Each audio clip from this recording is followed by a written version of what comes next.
Please forgive me. There are a few hiccups in this. It's a learning curve for me, so bear with me. Thanks for watching.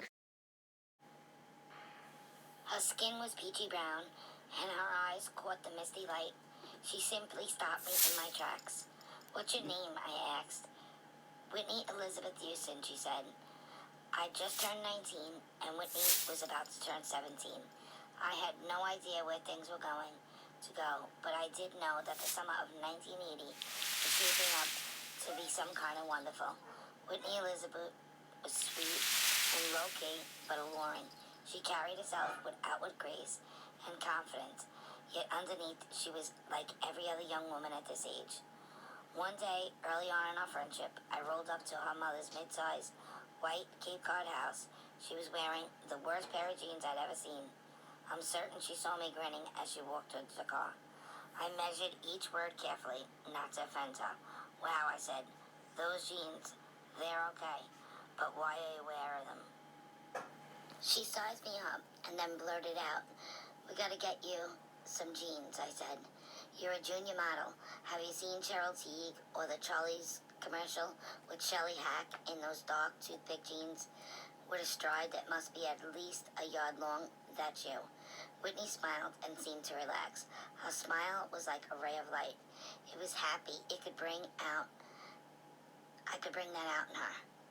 Moments later, we were on our way to purchase Whitney's first pair of slim-fitting jeans, and after that, she wore those jeans all the time. The Whitney Houston that the world would come to know in shimmering gowns, in reality, was a simple, easygoing, comfort-seeking lover of jeans, t-shirt, button-downs, and sneakers. Whitney and I started spending as much time as we could together. A few weeks later, she invited me over. We talked and talked, and then all of a sudden we were face to face. That first kiss was long, warm like honey. As we eased out of it, our eyes locked. My nerves shot up.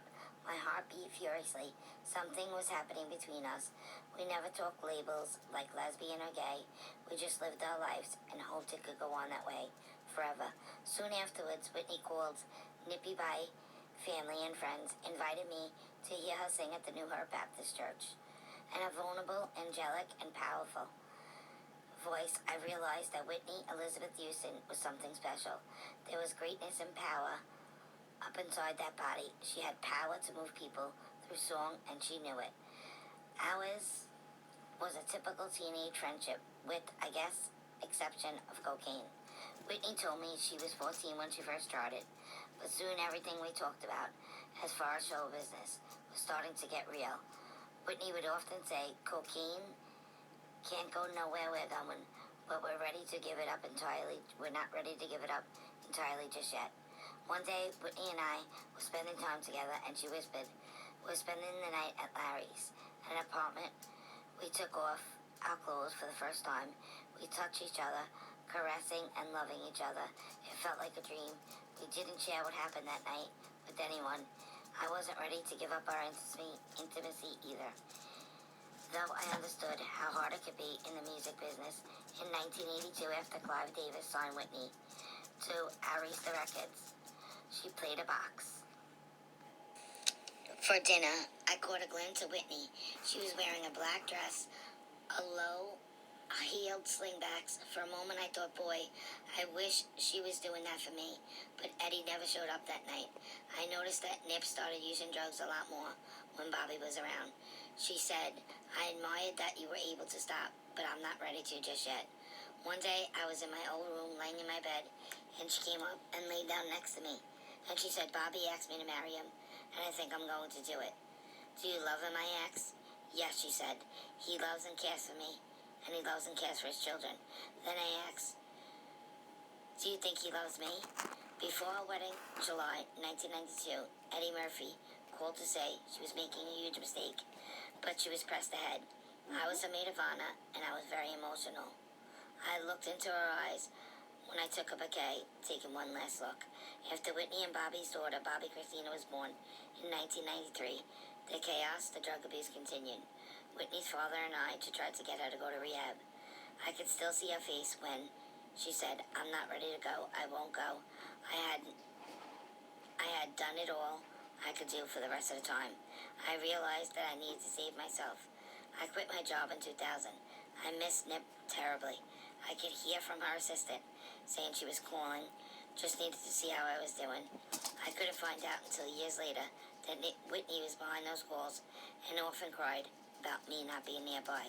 Whitney herself called a few times. Once, it was on the heels of a 9/11 call she made in Atlanta after a fight with Bobby. She asked how I was doing, and I stopped her saying, I wanted to hear how you were doing. And she said, okay, I understand. I could help her. And when she decided she needed it, please contact me, and I'll be there in a heartbeat. On February 11, 2012, I was out to dinner with a friend when I got a call with shocking news that Whitney had passed. I felt my insides shatter. At the funeral, as the service neared its close, there was a silence, and then echoing through the church, we heard Whitney singing intro to I Will Always Love You. As the gold casket walked down the aisle, at the repast, afterwards, I saw Sissy seated at the family table, and I made my way over. I kneeled so she could hear me. I didn't want the voice of any of the cliches, so I simply said, I thought we had time. She looked at me and replied and said, she did.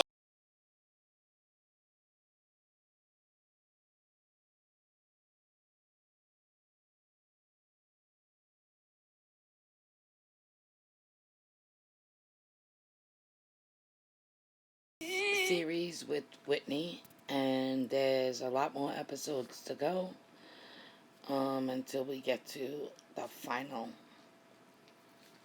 her ending, which we all know. But it's interesting, her life story. I plan on doing more. If you have any celebrities you'd like me to cover, please let me know, and please comment below and let me know what you thought about the series. Thanks. Bye.